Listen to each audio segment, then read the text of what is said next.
వ్రతశాల ఇది నా యేసు నివసించశాల. దేవునికి స్తోత్రములు కలుగును గాక, దేవునికి మహిమ కలుగును గాక.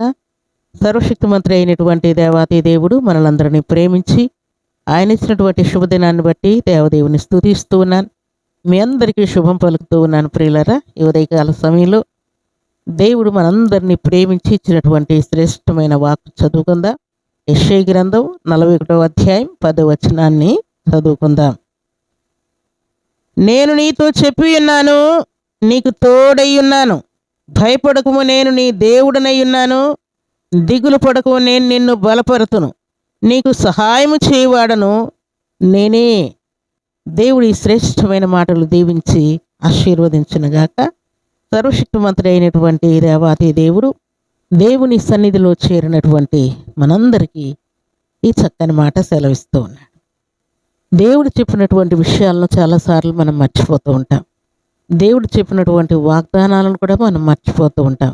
దేవుడు మనకు తోడై ఉన్నాడో లేదో అని టెన్షన్ పడిపోతూ ఉంటాం. దేవుడు నా ప్రార్థన ఆలకిస్తున్నాడో లేదో అని టెన్షన్ పడిపోతూ ఉంటాం. అలాగే దేవుడు నాకు ధైర్యం ఇస్తాడో లేదో అని కూడా టెన్షన్ పడిపోతూ ఉంటాం. అయితే దేవుడు అంటున్నటువంటి మాట ఏంటంటే, నేను నీతో చెప్పి ఉన్నాను, నీకు తోడై ఉన్నాను అంటున్నాడు. దేవుడు చెప్పిన తర్వాత దేవుని యొక్క మాట ఎలాగుంటుందని దేవుడు ఆజ్ఞాపించాడు అని అంటే, భూమి ఆకాశమైన గతించరు కానీ నా మాటలు గతించవన్నాడు. పర్వతములు తొలగిపోయిన మెట్టలు తత్తరిల్లిన నా కృప నిన్ను విడువదని దేవుడు సెలవిచ్చాడు. దేవునికి స్తోత్రములు కలుగునుగాక.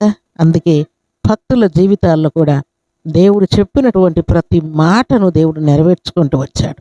అలనాడు ఇశ్రాయేలులతో దేవుడు చెప్పిన మాట నెరవేర్చుకుంటూ వచ్చాడు. ప్రియులారా, అబ్రహాం, ఇస్సాకు, యాకోబులతో దేవుడు చెప్పిన మాట నెరవేర్చుకుంటూ వచ్చాడు.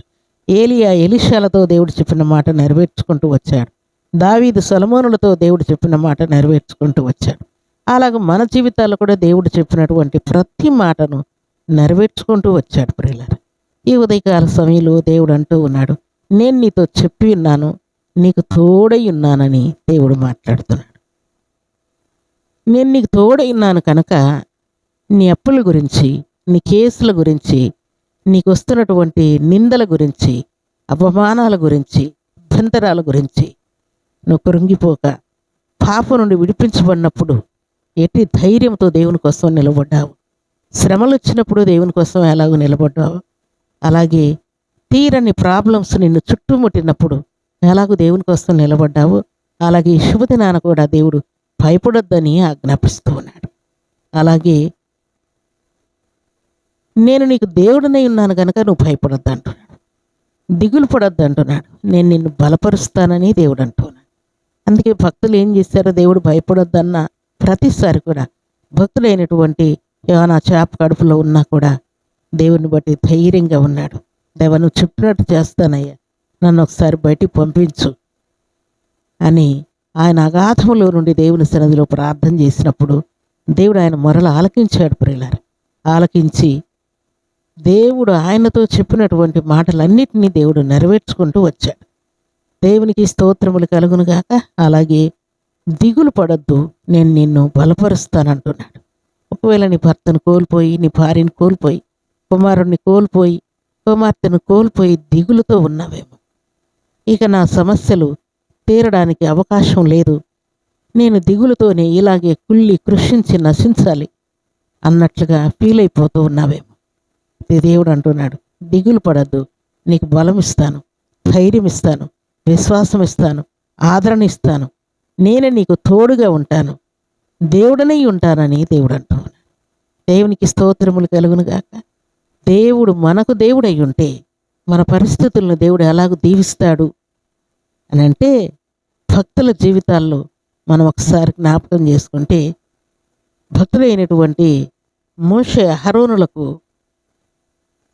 దేవుడు తోడై ఉన్నాడని ఫరోకు, ఆయన ఇంటి వారికి, ఐగుప్తీయులకు, చుట్టుప్రక్కల ఉన్నటువంటి ప్రాంతాల వారందరికీ కూడా తెలిసినప్పుడు మోషే, అహరోనులకు వారు భయపడినట్లు వ్రాయబడింది. ప్రియులారా, దేవునికి స్తోత్రములు కలుగునుగాక. దేవుని సన్నిధానంలో చేరినటువంటి మనందరి జీవితాల్లో కూడా దేవుడు నీకు తోడై ఉన్నాడని నీ వారికి, నీ ఇరుగు పొరుగు వారికి అర్థమయ్యేటట్టుగా దేవుడు దిగులు పడొద్దు, నేను నిన్ను బలపరుస్తానని దేవుడు సెలవిస్తున్నాడు. నిజంగా వారికి దేవుడు తోడై ఉన్నాడు, అందుకు కాబట్టి వారు ఇంకా బ్రతికి ఉన్నారు అని నిన్ను గూర్చి అనేకులు సాక్ష్యం పలుకున్నట్లుగా దేవుడు కార్యం చేయబోతూ ఉన్నాడు. దేవుని సన్నిధానంలో చేరినటువంటి మనందరి జీవితాల్లో చిక్కు వచ్చినట్టుగానే ఉంటుంది, సమస్య వచ్చినట్లుగానే ఉంటుంది.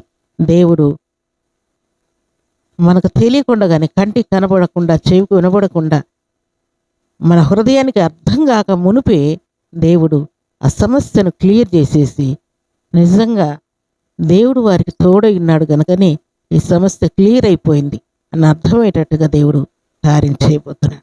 దేవునికి స్తోత్రములు కలుగునుగాక. ఒకానొక సహోదరుడు దేవుని సన్నిధికి వచ్చి తన భార్య కాపురానికి రావట్లేదని దుఃఖపడుతున్నాడు. నా భార్య, నా పిల్లలు వాళ్ళింటి దగ్గరే ఉన్నారు, 3 సంవత్సరాల నుండి వెయిట్ చేస్తూ ఉన్నాను, నా దగ్గరికి రావట్లేదు, నన్ను చాలా చాలా ఇబ్బంది పెడుతూ ఉన్నారు అని బాధపడుతూ దేవుని సన్నిధికి వచ్చారు. అయితే దేవుని సన్నిధిలో ప్రార్థన చేసి, ప్రభువా, కుటుంబాలను కట్టే దేవుడు నీవే, కుటుంబాలకు భయపడొద్దని చెప్పే దేవుడు మీరేనయ్యా, నేనే నీ దేవుడను, భయపడొద్దని ఆజ్ఞాపించిన దేవుడు మీరే కదా తండ్రి. ఆ కుమారుని మీరు ఓదార్చి ఆయన భార్యను, ఆయన బిడ్డలను ఇంటికి చేర్చి ఆ కుటుంబాన్ని సమాధానంతో నింపి నీ సొత్తుగా మార్చుకొని నీకు మహిమ తెచ్చే బిడ్డలుగా ఉంచుకోనండి అయ్యా అని దేవుని సన్నిధిలో ప్రార్థించి ఆ కుమారుని పంపించాను. అయితే దేవుడు చేసిన కార్యం ఏంటంటే, 3 సంవత్సరాల నుండి రానటువంటి ఆ కుమార్తె తన భర్త ఇంకా ఆమె దగ్గరికి వెళ్ళక మునిపే ఆమె ఫోన్ చేసి, అయ్యా నేను వస్తాను, మీరు వస్తే నేను పిల్లల్ని తీసుకొని ఇంటికి వచ్చేస్తాను అని ఆ కుమార్తె ఫోన్ చేస్తున్నారు. దేవునికి స్తోత్రములు కలుగును గాక. ఇలాంటి భయంకరమైన పరిస్థితులు, మూడుబారినటువంటి జీవితముగా మన పరిస్థితులు ఉన్నట్టుగా చాలాసార్లు కనబడుతూ ఉంటాయి.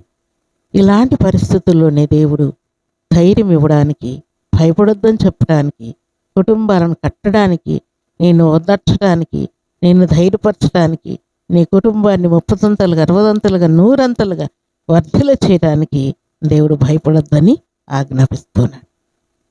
ఆ కుమారుడు దేవుని సన్నిధికి వచ్చి, మీరు ప్రార్థన చేసిన తర్వాత మీరు చెప్పిన మాట ప్రకారం నిశ్చయముగా నా భార్య, నేను, నా పిల్లలు చాలా సంతోషంగా ఉన్నాం, చాలా ఆనందంగా ఉన్నాం, మనశ్శాంతిగా ఉన్నాం. దేవునికి నేను కృతజ్ఞతాస్తుతులు చెల్లించుటకై దేవుని సన్నిధికి వచ్చాను అని ఆ కుమారుడు దేవుణ్ణి మహింపరిచాడు. దేవునికి స్తోత్రములు కలుగును గాక. దేవుని సన్నిధానంలో చేరిన మనందరి జీవితాల్లో కలుగుతున్నటువంటి భయములు, దిగుళ్ళు, చింతలు, వ్యాకులములు దేవుడు తుడిచివేసి, నేను నీ దేవుడను అని సెలవిచ్చుట కొరకు దేవుడు మన జీవితాల్లో ఈ మంచి కార్యాలు చేసి చూపిస్తూ ఉంటాడు. ప్రియులారా, దేవునికి స్తోత్రములు కలుగును గాక. ఈ ఉదయకాల సమయంలో నీ జీవితంలో కూడా దేవుడు నేను నీ దేవుడను అని చెప్పటానికి దేవుడు లెక్కలేనన్న అద్భుతాలు నీ జీవితంలో చేయబోతూ ఉన్నాడు.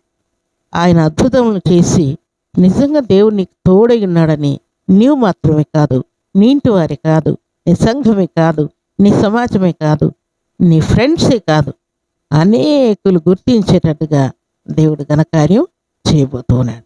దేవునికి స్తోత్రములు కలుగును గాక. దేవునికి మహిమ కలుగును గాక. దేవుడు ఆయన ధైర్యంతో నన్ను నింపును గాక.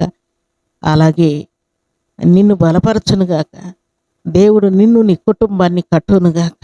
మహత్తరమైన ఆయన కృప నిన్ను ఆవరించును గాక. నీ రాకపోకల్లో ఆయన తోడుండును గాక. ఎగ్జామ్స్లో కృపనిచ్చును గాక. జాబ్ క్లియర్ చేయను గాక. మ్యారేజ్ సెటిల్ అయిపోయి సకల సంతోషంతో దేవుడు నిన్ను మహింపరచును గాక. దేవుడిచ్చిన ప్రతి వాగ్దానం నీ జీవితంలో నెరవేర్చబడను గాక. ఈ ఉదయకాల సమయంలో దేవుడిచ్చిన ప్రతి మాట నీ జీవితంలో నెరవేర్చి ఆయనకు మహిమ తెచ్చే పాత్రగా దేవుడు నిర్ణయించబోతూ ఉన్నాడు. అలాంటి కృపా భాగ్యం ఈ ఉదయకాల సమయంలో సర్వాధికారి సమృద్ధిగా మనందరికీ అనుగ్రహించి ఆయన మేలుల చేత మనల్ని తృప్తిపరిచి ఆశీర్వదించును గాక. ఆమేన్. ప్రార్థన చేసుకుందాం. భూమి ఆకాశములను కలుగు చేసిన మా తండ్రి, కృతజ్ఞతలయ్యా. ఉదయకాల సమయంలో మీ సన్నిధిలో ప్రార్థిస్తూ ఉన్నాను. మీ నామాన్ని కీర్తిస్తూ ఉన్నాను, కనపరుస్తూ ఉన్నాను, హెచ్చిస్తూ ఉన్నాను, పూజిస్తూ ఉన్నాను తండ్రి. మీ సన్నిధిలో చేరి మాటలు వినబడాలందరికీ నాయన మీరు తోడైనందుకై స్తోత్రాలు. మీరు చెప్పిన ప్రతి మాట వారి జీవితాల్లో నెరవేర్చినందుకై స్తోత్రాలు. అలాగే భయపడొద్దని ఆజ్ఞాపించిన దేవా స్తోత్రాలు. దిగులు పడొద్దు, నేను నిన్ను బలపరుస్తానని సెలవిచ్చిన తండ్రి మీ స్తోత్రాలు. మీ బిడ్డల్ని తండ్రి మీరు బలపరిచినందుకై స్తోత్రాలు. దేవుడిగా ఉన్నందుకై స్తోత్రాలు. వారి జీవితాల్లో అద్భుతాలు, ఆశ్చర్యకార్యాలు జరిగించినందుకై స్తోత్రాలు. మీ సన్నిధానంలో చేరిన మీ బిడ్డలందరినీ కూడా మీరు పేరు పేరున కాపాడి కనికరించినందుకై స్తుతులు చెల్లించుకుంటూ, మీ బిడ్డలకు తండ్రి నాయన ఉన్నటువంటి వ్యాధులన్నింటినీ గద్దించి, ఎయిడ్స్ వ్యాధి, క్యాన్సర్ వ్యాధి, షుగర్ వ్యాధి, థైరాయిడ్ వ్యాధి, చికెన్గున్యా వ్యాధి, ప్రతి విధమైన వ్యాధులన్నింటినీ గద్దించినందుకై స్తుతిస్తున్నాను. అలాగే మూగబోయిన ప్రతి నోటిని మీరు తాకినందుకై స్తోత్రాలు తండ్రి. ప్రతి విధమైనటువంటి రోగముల నుండి విడిపించినందుకై స్తోత్రాలు తండ్రి. ఎంతమంది ప్రభా నాయన ఎయిడ్స్ వ్యాధి, క్యాన్సర్ వ్యాధి, షుగర్ వ్యాధి, ఆయన థైరాయిడ్ వ్యాధి, చికెన్గున్యా వ్యాధి, అలాగే రేబిస్ వ్యాధి, నాయన గ్యాస్ ప్రాబ్లము, జ్వరాలు, ప్రతి విధమైన బలహీనతతో నలుగుతూ ఉన్నారు. వారందరి ప్రాణాత్మ దేహములకు స్వస్థత కలుగునుగాక. మీకు ఇష్టలై యోగ్యులై వర్ధిల్లుదురుగాక. మీకు మహిమ తెచ్చే పాత్రలుగా జీవించుదురుగాక. మీకు స్తోత్రాలు. ఈ ఉదయకాల దీవెనలు, ఆశీర్వాదములు మీ బిడ్డలు అనుభవించుదురుగాక. అలాగే మీ నామ ఘనత కోసం ఈ దినం బర్త్డేలు, మ్యారేజ్లు జరుపుకున్న బిడ్డలకు దీవెన, ఆశీర్వాదం, శుభం కలుగునుగాక. అప్పులు, కేసులు, గొడవలు, అల్లర్లన్నీ ఆగిపోవునుగాక. మీ సన్నిధిని కోల్పోయి తండ్రి ప్రార్థించలేక, మీ వాక్యాన్ని ధ్యానించలేక వెనకంజ వేసిన ప్రతి వారు కూడా తిరిగి లేపబడుదురుగాక, పురికొల్పబడుదురుగాక. మీకు ఇష్టలై యోగ్యులై వర్ధిల్లుదురుగాక. మీకు స్తోత్రాలు తండ్రి. ఉదయకాల దీవెనల ఆశీర్వాదం ప్రతి బిడ్డకు అనుగ్రహించి మేలుతో తృప్తిపరిచి మహిమ పొందువని యేసు పరిశుద్ధమైన నామమున స్తుతించి ప్రార్థించని వేడుకుంటున్నాము తండ్రి. ఆమేన్.